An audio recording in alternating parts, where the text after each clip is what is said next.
अब आपको सोचने की ज़रूरत नहीं है, आप भी अपना सवाल इसी तरीके से पूछ सकते हैं। अगर आप पूछेंगे तो मेरा प्रयास रहेगा हम आपके कमेंट को लाएं और बताएं आपको आखिर क्या करना है, कैसे करना है।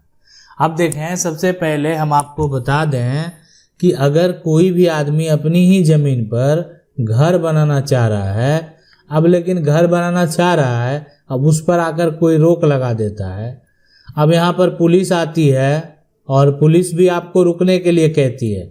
ऐसे सिचुएशन में घबराने की ज़रूरत नहीं है। अगर आपको पता है कि हम अपनी जगह पर घर बना रहे हैं तो फिर आपको टेंशन लेने की ज़रूरत नहीं है। लेकिन टेंशन कैसे नहीं लें, ये तो पुलिस के द्वारा रोका ही गया और बाद में धारा जो है 163 भी लगा दिया गया। अब देखें, ऐसे सिचुएशन में अब धारा 163 की अगर बात करें तो ये जो वही धारा है जो पहले धारा 144 लगाया जाता था। यानी पहले जो है यहाँ पर सीआरपीसी की जो धारा होती थी, यहाँ पर जो धारा था धारा 144, अब वो धारा अब ये देखने को नहीं मिलेगा। अब नया कानून आ गया तो यहाँ पर बीएनएसएस की धारा जो है ना 163 के तहत अब कार्रवाई होगी। कानून बदल चुका है। तो देखें, कानून बदल चुका है लेकिन प्रक्रिया तो वही है। धाराएं बदल गए हैं लेकिन प्रक्रिया आपको वो देखने को मिलेगा। पहले जो यहाँ पर धारा 144 लगाया जाता था रोकने के लिए, कोई कार्य हो रहा है, कोई भवन निर्माण कर रहा है, उस पर रोक लगा दिया जाता था। तो आज बीएनएसएस की धारा जो है 163 अगर आपके ऊपर लगा दिया जाएगा तो रोक लगा दिया जाएगा। तो जैसे ही इनका कहना है कि कंस्ट्रक्शन हम शुरू करते हैं ना, एसडीओ सीओ से 163 लगा देता है। जवाब मेरे फेवर में होने के बावजूद जो है यहाँ पर दोबारा एसडीओ सीओ से नया 163 फिर से आ गया। क्या करूं? देखें, हम आपको बता दें कि अगर ये ज़मीन है और इस ज़मीन पर अगर आप मकान बना रहे हैं तो इस पर आप मकान बना रहे हैं तो इस पर लग गया यहाँ पर धारा 163, ठीक है, या आप कह सकते हैं धारा वो पुराना वाला 144।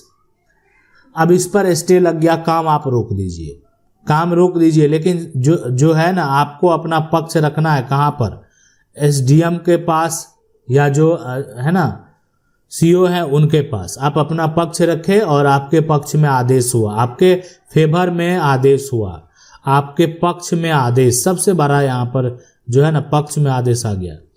काम को शुरू कर दें, काम को जारी रखें। अब काम रोकने की जरूरत नहीं है। अब फिर से 163 नया दोबारा आ गया, तो दोबारा आ गया तो फिर रोकने की जरूरत नहीं है ना, रोकने की जरूरत नहीं है। आप अपना क्या करेंगे, उस आदेश को आप दिखाएंगे। मान लेते हैं कल को अगर कोई अधिकारी आते हैं तो दिखाएंगे ये तो पहले आया ही था, ठीक है, और उसका मेरे पास जो है ना मेरे पास उसका जजमेंट है, प्रूफ है, मेरे पक्ष में आदेश हुआ। अब ये गलत तरीके से कोई बार बार हमको परेशान कर रहा है, तो इसलिए आपको यहाँ पर टेंशन लेने की जरूरत नहीं है। आपके पक्ष में एक बार आदेश आ गया है, अब आपको घबराने की जरूरत नहीं है। अब काम तभी रुकेगा ना जब 163 से लोग आगे बढ़ेंगे। यानी देखें, लड़ने का तो कोई अंत नहीं है। जो आपको परेशान करना चाहेगा ना तो फिर किसी भी हालत में वो परेशान करके रख देगा और आपको परेशान होना पड़ेगा। मान लेता है जब वो समझ सकते हैं उसका जीवन में काम ही है आपको परेशान करना, अब वो परेशान भी आपको नहीं कर सका तो फिर वो जीवन में किया क्या। तो इसलिए कोई परेशान अगर कर रहा है आपको तो आपको परेशान कर देगा। इसलिए कि आज मान लेते हैं धारा लगा दिया, कल को आगे कहीं अपील कर देगा, मामला वहाँ जाएगा, वहाँ से नोटिस आएगा। लेकिन हर जगह अगर आप डट कर खड़े रहेंगे ना तो कोई कुछ नहीं बिगाड़ पाएगा। अगला सवाल है, सर हम बिहार से हैं और मेरे पति 3 भाई हैं, तीनों के नाम से जो है ना यहाँ पर मुंबई में फ्लैट और दुकान यहाँ पर जो है शेयर पर है।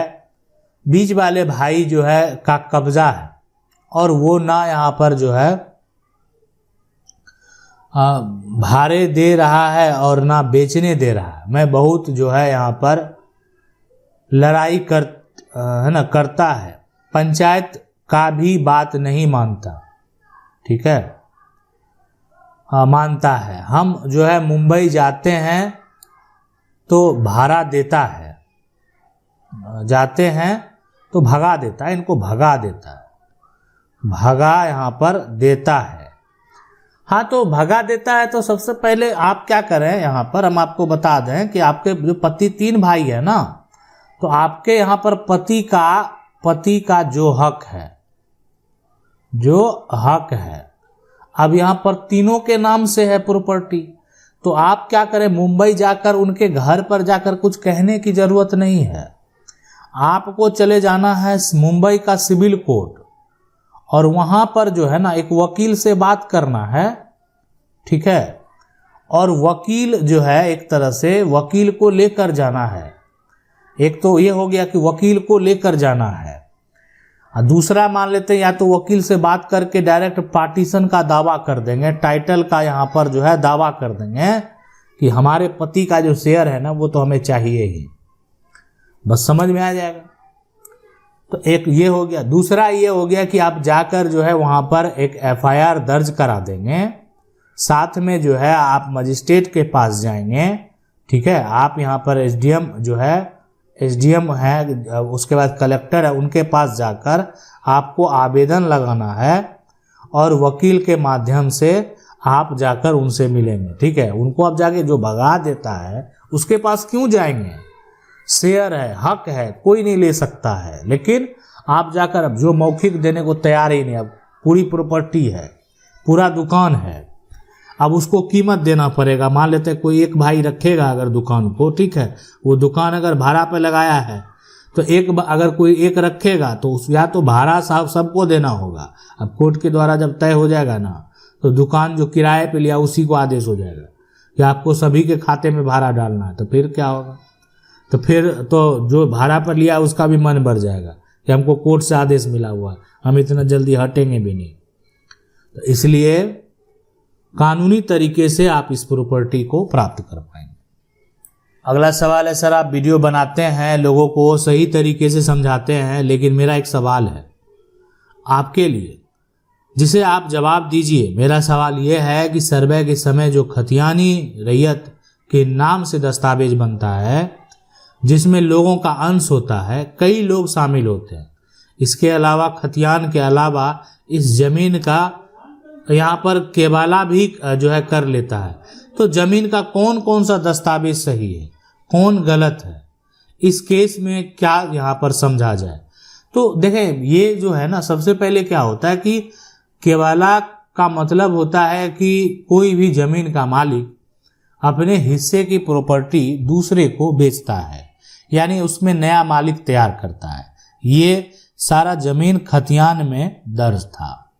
लेकिन इस खतियान में जो आप कह सकते हैं कि अगर बात करें खतियान में जो दर्ज था, तो इसमें 4 हिस्सेदार थे, ठीक है। यहाँ पर 4 हिस्सेदार।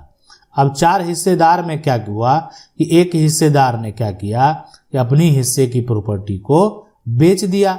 अब यहाँ पर जो खरीदा है ना, जो खरीदा है, उसके पास चला गया जमीन का केवाला। तो खतियान में आज भी ये चारों का नाम दर्ज है, लेकिन ये केवाला दिखाकर, लेकिन यहाँ पर एक हिस्सेदार का मालिकाना हक यहाँ पर खत्म हो गया। तो सबसे महत्वपूर्ण डॉक्यूमेंट तो यही हुआ कि खतियान के बाद अगर किसी के पास केवाला है, तो केवाला बहुत महत्वपूर्ण डॉक्यूमेंट है। खतियान से तो आप जमीन बेच लिए, लेकिन अगर आपने कोई खरीदा है, उसके पास जमीन का केवाला है, तो वो मान्य होगा।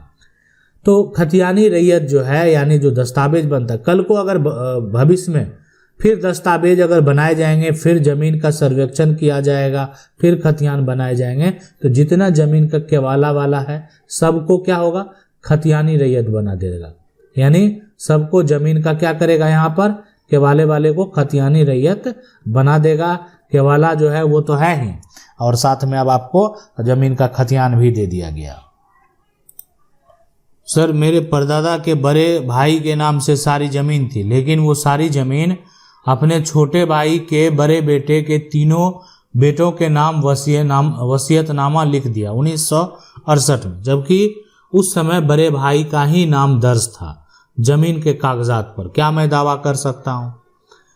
तो देखिए यहाँ पर क्या होगा ऐसी सिचुएशन में कि परदादा जो है कि बड़े भाई का नाम से सारा जमीन है, ठीक है, लेकिन जमीन पर अपने छोटे भाई के जो है बड़े बेटे जो है तीनों बेटे के नाम वसीयतनामा 1968 में, आज का नहीं है, ठीक है, लिख दिया गया, जबकि उस समय बड़े भाई का नाम दर्ज था।